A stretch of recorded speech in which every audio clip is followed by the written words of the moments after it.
আজকে এই ডক্টরস ডেতে তাকে আমরা বারবার স্মরণ করছি বিভিন্নভাবে। আসলে দক্ষ চিকিৎসক হওয়ার স্বপ্ন ছিল তাঁর চোখেও, কিন্তু সেই স্বপ্ন ভেঙে চুরমার হয়ে যায় 9ই আগস্ট 2024 আরজি করে। পালা বদলের বাংলায় অভয়াকে এবার সম্মান। জাতীয় চিকিৎসক দিবসে অভয়ার নামে অডিটোরিয়াম। ইন্ডিয়ান মেডিকেল অ্যাসোসিয়েশনের রাজ্য শাখার দপ্তরে অভয়া অডিটোরিয়াম। অভয়া আর না, অভয়া আর না, অভয়া আর না, আমরা থাকতে এই জিনিস বরদাস্ত করব না। 1 জুলাই বুধবার জাতীয় চিকিৎসক দিবস, বিধানচন্দ্র রায়ের জন্মদিন। এই দিনে সম্মান জানানো হলো এমন এক চিকিৎসককে যার স্বপ্ন অকালেই শেষ হয়ে গেছে। অভয়া। আরজি করে ঘটে যাওয়া নৃশংস অপরাধ যার প্রাণ কেড়ে নিয়েছে।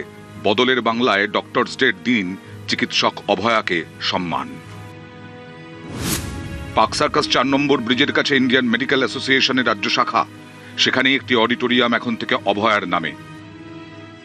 ছোটবেলা থেকে ও যখন ডাক্তার হবে বলতো, আমরা শুধু ওর স্বপ্নটাই পূরণ করে গেছি। যারা আমার মেয়েকে খুন করেছে সেই ডাক্তারদের আমি মানুষ বলেই গণ্য করি না। মানুষ হলে আমার ফুটফুটে সুন্দর মেয়েটার স্বপ্ন এইভাবে ভেঙে যেত না। বিচারের অপেক্ষায় সারা বিশ্ব, আর এই বিচার হলে স্বাস্থ্য দপ্তরের অনেক দুর্নীতি দূর হবে। শুধু ওর বিচারটার জন্য আমি কোথাও কম্প্রোমাইজ হব না।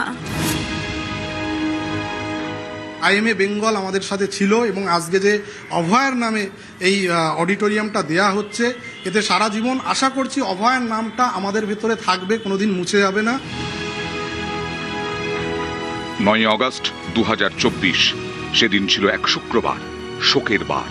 কলকাতার প্রথম সারির সরকারি হাসপাতাল আরজি করে নৃশংসভাবে খুন ও ধর্ষণ করা হয় এক চিকিৎসককে।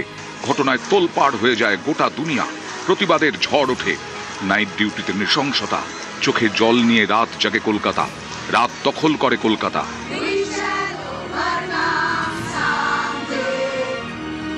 তৃণমূল জামানায় আরজি করে তদন্ত নিয়ে বিস্তর অভিযোগ ওঠে। তদন্তভার যায় সিবিআইয়ের হাতে। রাজ্যে পালাবদলের পর ফের খুলেছে আরজি করের ফাইল। সাসপেন্ড করা হয়েছে 3 IPSকে। সিবিআইকে নতুন করে তদন্তের নির্দেশ দিয়েছে কলকাতা হাইকোর্ট। অভয়া আর না, অভয়া আর না, অভয়া আর না, আমরা থাকতে এই জিনিস বরদাস্ত করব না। অভয়ার নামে এবার অডিটোরিয়াম। অভয়া আর না, নিউজ 18 বাংলা। অভয়া আর না।